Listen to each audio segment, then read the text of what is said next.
People do not become millionaires because they don't make enough money. I told you, they all make millions of dollars. It's because they spend too much of the money they make. And I believe that most Americans could become millionaires except for two simple things. Number one, they spend way too much money on their cars. And number two, they get divorced. And so the moral of the story is drive a used car and stick with your first spouse. Okay. Look, I'm going to show you how cars are keeping most people from becoming millionaires. Okay. And this is me. This is a true thing. I got to decide. I had a chance to buy a nice 2021.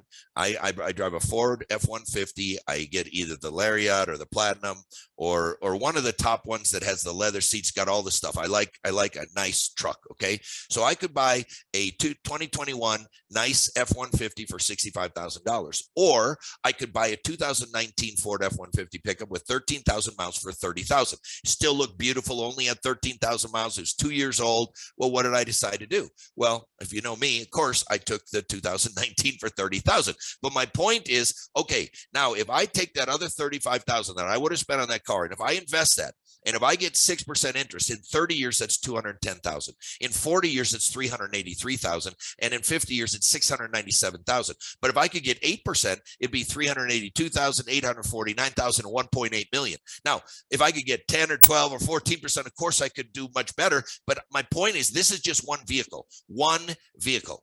Now, I'm married, got 4 kids. I don't know how many cars we've had. I would guess 14, 15, 16. I don't know what the number is. I'd have to look at the insurance, and it would probably tell me what number we're on. But I just know we've had many, many vehicles. All right. And if I can make, $400,000, $500,000, $800,000 per vehicle over a 30 or 40-year time period versus my neighbor who's buying a brand new car and trading it in every 2 years for a brand new car, they will never become a millionaire. Never, ever, ever become a millionaire doing that. But this is how you become wealthy. And people don't realize when you buy that handbag for $500, that's not a $500 handbag. That probably cost you 10 or 12 or 15,000 in retirement. Now, I'm not saying don't have nice things. I've always driven nice vehicles. We've always gone on nice vacations. Most of them were trips that I qualified for because I was a top producer at the time, and which is another way of making more money. Because when you qualify for those trips, those are nice, great vacations you can take your families on, etc. But what I'm trying to show you is that when you're spending money today, it's not just the money you're spending today. It's what that money could have grown to if you didn't spend that money. And if I asked you in 30 years, hey, what car did you drive 27 years ago? Number one, you wouldn't even remember. Number two, you wouldn't care if it was brand new or 2 years old.